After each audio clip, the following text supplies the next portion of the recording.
갈릴리 총구석의 한 목수의 아들로 태어난 예수님, 하나님의 아들 예수 그리스도라는 고백이 우리에게는 중요한 신앙 고백이지요. 예수님을 이야기할 때 십자가 사건은 절대로 빠질 수 없는, 우리 기독교가 말하는 복음의 정수, 그런 표현마저도 어쩌면 부족할까 싶을 정도로 우리 그리스도인들에게서 예수님과 십자가의 사건은 결코 제외될 수 없는 이야기입니다. 그런데 하나님은 세상에 오셔서 곧장 십자가로 직진을 하신 게 아니지 않습니까?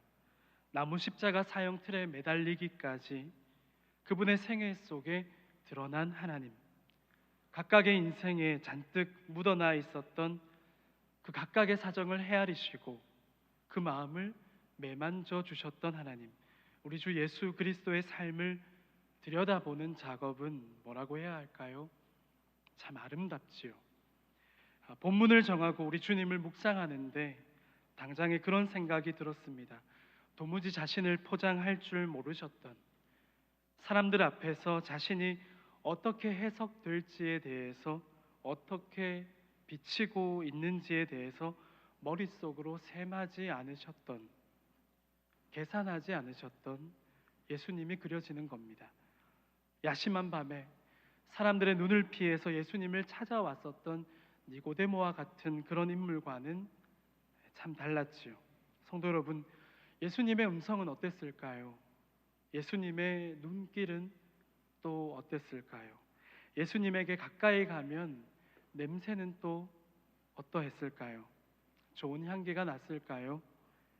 그분의 옷에는 땀 냄새도 꽤 배어 있지 않았을까요? 예수님의 손은 어떻게 생겼을까요? 화려한 인생들을 비추기 위해서 세상에 오신 게 아니라 조명을 받지 못하는 이들에게 삶에 있어서 소망을 빼앗겨 버려서 어두운 낯빛을 가진 이들을 오히려 비추기 위해서, 그러니 함께 빛나야 아름다운 것이라, 함께 피어나야 봄이 오는 것이라, 몇몇 사람들 혹은 일부만이 독식하는 평화가 진짜 평화가 아니라 모두에게 찾아오는 샬롬, 모두가 함께 누리는 평화가 진짜라는 것을 말씀해 주셨지요. 땀 냄새를 풍기는 그분의 삶은 낮은 데에 처해 있는 사람들에게 어색함과 차별감을 절대 느낄 수 없도록 그렇게 가까이 다가와 주셨으리라 충분히 예상됩니다. 출신 성분을 따지는 문화가 예나 지금이나 다를 게 없어 보입니다. 갈릴리, 그 중에서도 나사렛이라고 하는 깡 시골 동네, 저는 아직 이스라엘에 가본 적이 없지만 그래서 그저 들어보기만 했는데요. 저와 아내를 가르쳐 주셨던 교수님께서 저희 두 사람과 두런두런 이야기를 나누시다가 교수님이 나사렛에 가보셨을 때의 이야기를 해주셨던 기억이 납니다. 지금은 기독교 신앙으로 관심을 받게 된 그곳이, 예전에는, 지금은 길도 잘 닦여져 있고 편말도 세워져 있다고 하는데, 교수님께서 아주 오래전에 나사렛을 가보셨을 때에는 뭐 이래? 라는 생각이 들 정도로 어디로 발걸음을 먼저 떼야 할지 모를 정도였다고 합니다. 그러면서 그런 생각이 드셨다고 합니다. 당시에 우리 주님은 정말 이런 동네에서 나셨구나, 참 볼품없고 뭐라고 딱히 정돈된 풍경도 잘 느껴지지 않는 그런 시골에서 나셨구나라고 말이죠. 물론 예수님 때로부터 거의 2000년에 가까운 지난 세월 동안이 어땠는지는 우리가 알 수 없지만 이스라엘 안에서 여전히 크게 주목을 받지 않는, 굳이 사람들의 발길이 향할 일이 없는 그런 동네였으리라는 사실을 우리가 미루어 짐작해보는 것은 무리가 아닐 것 같습니다. 나사렛이라는 그 작은 동네, 그 중에서도 목수집의 아들로 우리 주님은 그렇게 세상에 오셨습니다. 목수의 아들로 태어나셨지요. 예수님이 살던 집은 어땠을까요? 톱밥과 먼지가 제법 날리는 그런 모습을 상상해 볼 수 있겠습니까? 성도 여러분, 우리는 예수님의 생애를 가리켜서 공생애라고 부릅니다. 자기 생애가 아니라 공생애를 사셨다고 했습니다. 자신의 삶을 모든 사람에게 내어주셨습니다. 다시 말해서 예수님은 자신에게 집중하거나 사람들로 하여금 자신에게 집중되는 방식으로 삶을 사신 게 아니라 다른 이들을 위해 자신의 삶을 소비하셨지요. 타자를 위한 삶, 그것이 바로 예수님의 생애였습니다.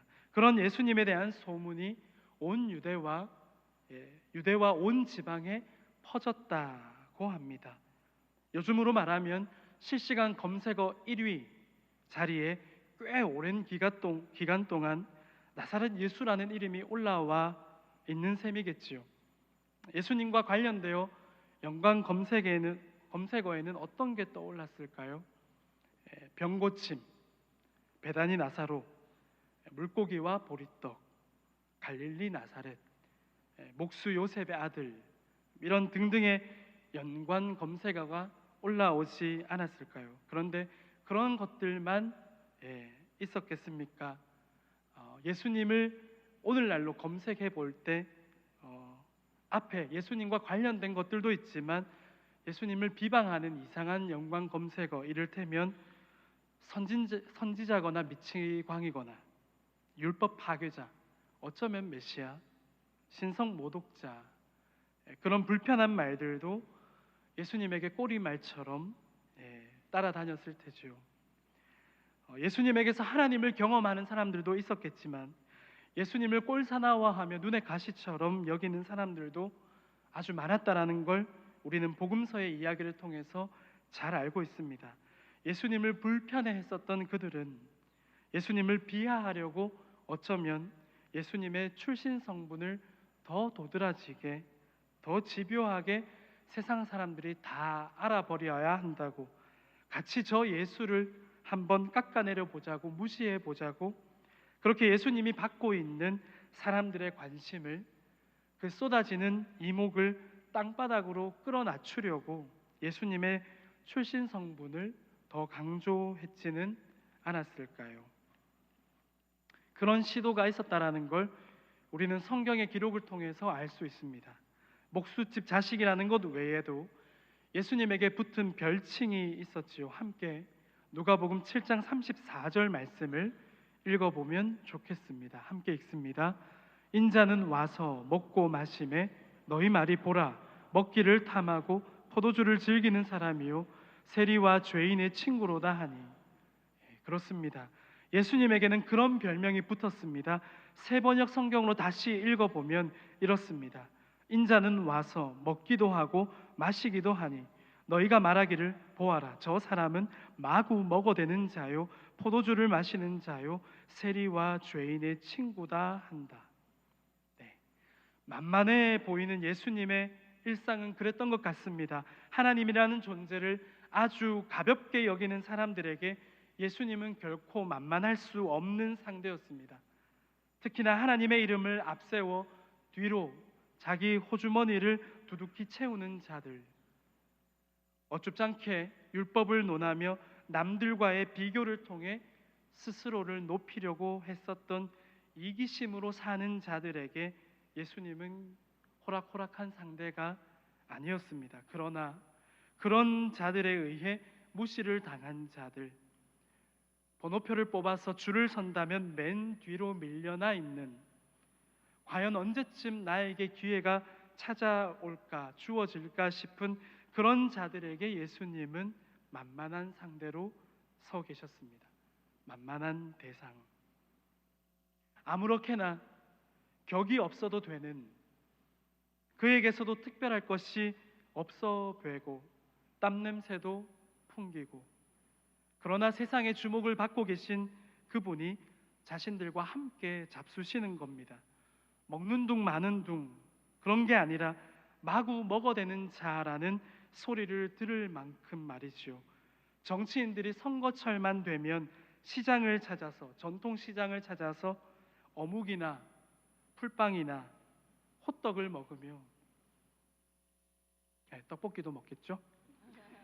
나는 서민들의 삶을 이만큼 잘 안다는 듯이 그런 음식, 서민 음식이라고 불리는 것들을 먹으면서 자신을 어필하는 그런 것과 다르게 먹는 신용 정도가 아니라 함께 먹는 것을 즐거워하시며 예수님은 그와 함께 앉아서 먹는 사람들의 그 마음마저도 가득 배부를 수 있는, 눈치를 보지 않고도 그와 더불어 참 즐겁게 먹을 수 있는 그런 식사를 하셨던 모양입니다.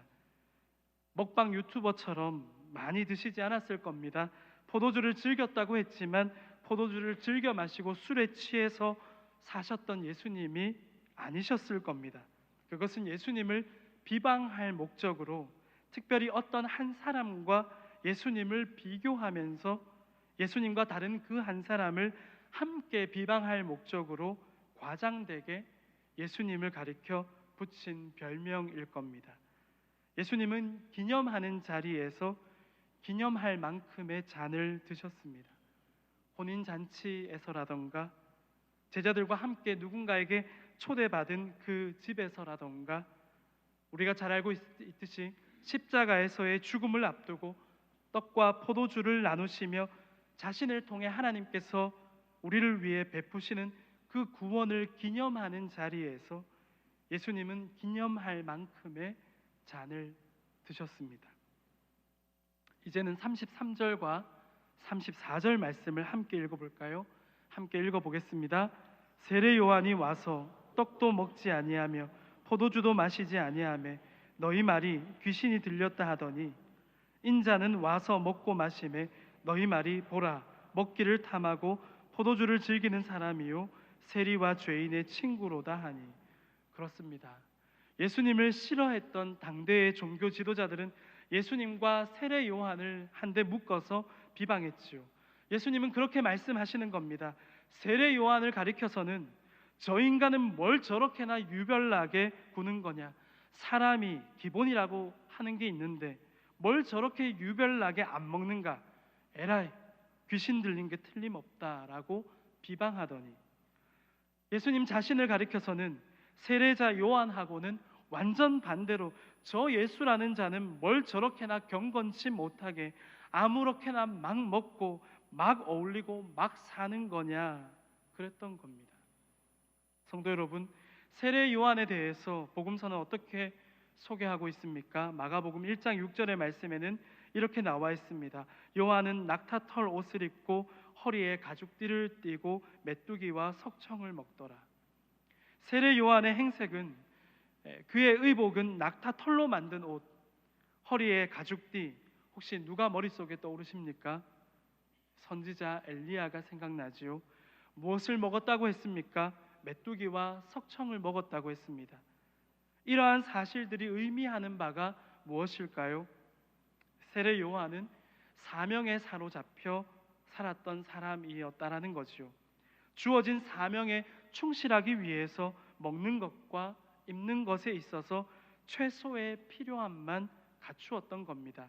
철저히 하나님의 영광을 위해서 절제와 절식하는 인생을 살아왔습니다. 자, 어떻습니까? 예수님의 등장 이전에 연극 무대로 치면 무대 중앙에서 주인공의 자리에 있었던 세례 요한을 향해 그에게 가까이 나아올 수 없었던 종교 지도자들은 마음의 한 구석으로는 그를 비범하게도 여기면서도 그에게 쏟아지는 관심에 대한 불만으로 그의 삶을 비방했던 겁니다. 뭘 대체 먹을 줄도 모르고 광야의 야인으로 살아가는 꼴이 딱 귀신 들린 자로다. 그런데 연극 무대 아래로 이제 세례 요한이 내려가면서 그 자리에 나사렛 출신의 예수라는 자가 사람들의 주목을 받는 겁니다. 안식일에 사람을 고치는가 하면 죄인들과 율법을 따르는 부정한 자들과 함께 먹고 가까이 하는 것이요. 그분의 가르침엔 또한 온통 종교 지도자들 자신들이 엄격히 지켜왔던 전통을 파괴하고 무시하는 것 같은 발언들이 들려오니 귀가 참 불편했던 겁니다. 그렇게 세례 요한과 예수님 그 둘을 서로 빗대어서 아주 극단적으로 이상한 자들로 치부했던 겁니다. 요진즉슨 이 둘은 우리 유대 사회에 어울리지 않는 존재들이라는 뜻이었죠. 성도 여러분, 그런데 생각해 볼까요? 예수님은 세례 요한의 삶을 아주 잘 이해하고 그를 존중하셨습니다. 그가 하나님이 주신 사명에 사로잡혀 살았던 것을 예수님은 잘 아셨습니다. 26절 말씀을 보면 그러면 너희가 무엇을 보려고 나갔더냐? 선지자냐? 옳다. 내가 너희에게 이르노니 선지자보다 훌륭한 자니라.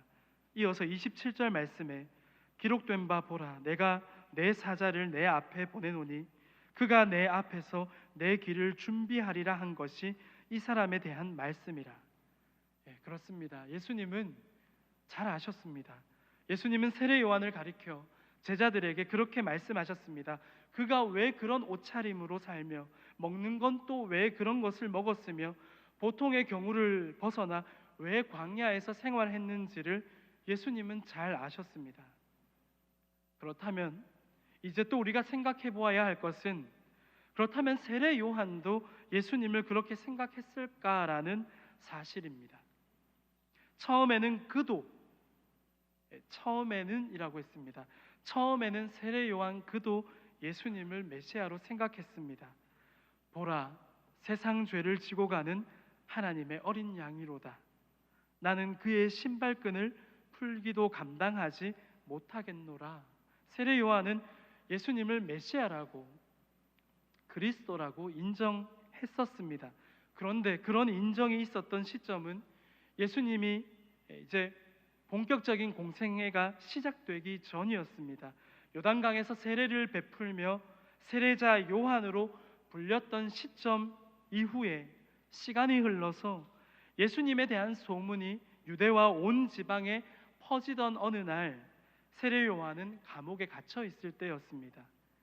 자신을 따르던 제자들이 예수님에 대한 이야기를 감옥에 갇혀 있는 자신들의 그 스승 세례 요한에게 찾아와서 밖에서는 이런 일들이 일어나고 있고 예수님은, 나사렛 예수라는 분은 지금 이런 일들을 하고 있고 그에 관한 소문은 이렇습니다. 아마 그렇게 전했겠지요. 구체적으로 어떻게 전달했을지는 몰라도 예수님에 대한 호불호를 다 전달했을 거라고 예상됩니다. 제자들을 통해서 예수님의 이야기를 전해들은 세례 요한은 제자들 가운데 두 사람을 불러서 예수님에게 보냅니다.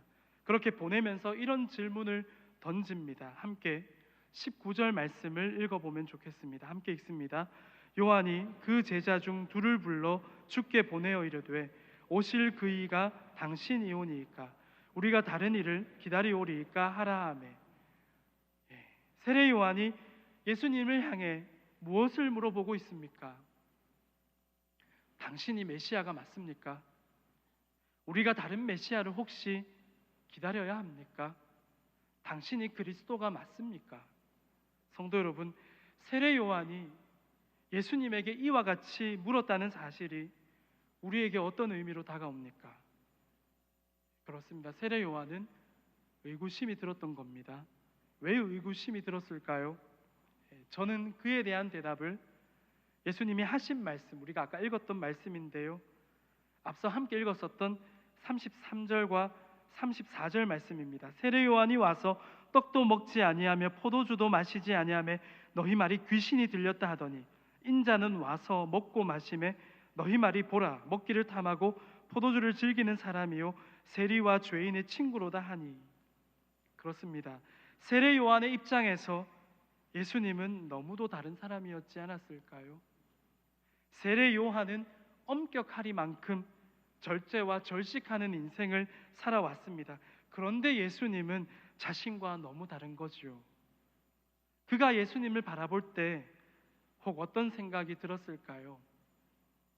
솔직히 내가 하나님을 위해서 이렇게 구별된 삶을 살아왔는데, 의식주에 있어서 완벽에 가까운 절제를 살아왔는데, 메시아라면, 그리스도라면 적어도 나보다는 사실 더 적었었는데 너무 세례 요한을 나쁘게 보는 것 같아서 나보다는 더 점점점 혹시 그런 생각을 하지 않았을까요?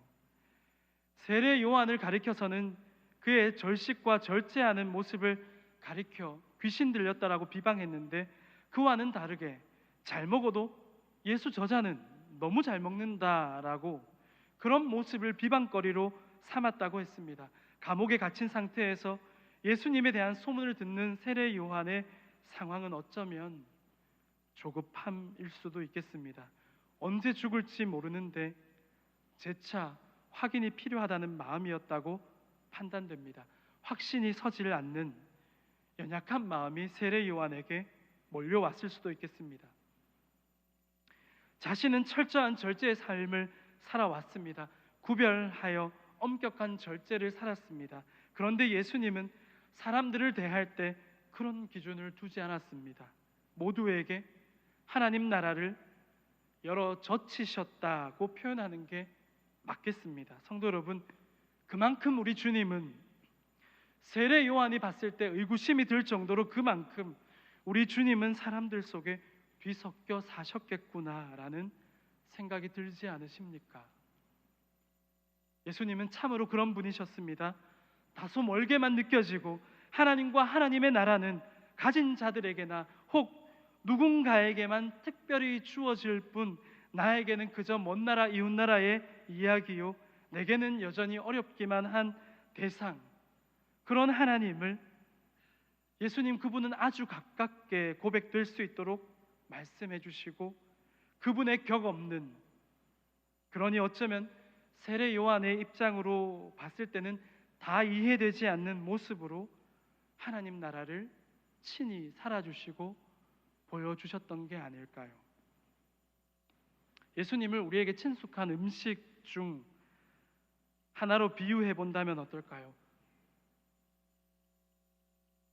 우리 예수님을 음식에 비유하다니, 저 목사는 참 그런 무거운 생각보다 조금만 여유를 가지고 한번 생각해 보자는 겁니다. 예수님을 우리에게 친숙한 음식에 비유해 본다면 어떨까요? 아주 고급스러운 코스 요리 같은 그런 우리 예수님일까요? 저는 비빔밥이 떠올랐습니다. 잘 비벼야 비빔밥은 맛이 있지요. 그 속에 적절히 들어간 모든 재료가 잘 뒤섞이고 비벼져야 비빔밥이 됩니다. 예수님은 그렇게 우리 인간 삶의 한가운데로 오셔서 우리 가운데 잘 비벼지신 하나님, 모든 사람들과 잘 섞이셨던 하나님, 그러면서도 죄가 없으시며 끊임없이 하나님 나라를 말씀하셨던 하나님, 그분이 바로 예수 그리스도이시죠. 아멘. 누구에게만, 높은 사람에게만 허락된 존재가 아니라 어느 누구라도 사회의 가장 밑바닥에, 그리고 사회의 가장 변두리로 내몰려 분리되고 강제로 고립되어 살아가던 그런 자들에게 예수님은 스스로를 허락해 주셨습니다. 내어 주셨습니다. 그래서 예수님에게는 어떤 누구라도 그 어느 것도 문제될 게 없었습니다. 아픈 것도, 건강치 못한 것도, 없이 사는 것도, 가방끈이 짧더라도, 이방인이어도, 그가 여자라도, 어린아이라고 해도, 그 누구라도 예수님에게는 아무런 문제가 되지 않았습니다. 초기 기독교 교부였던 아타나시우스는 예수님의 이러한 생애를 가리켜 깊은 육화, 급진적인 육화라고 말했습니다.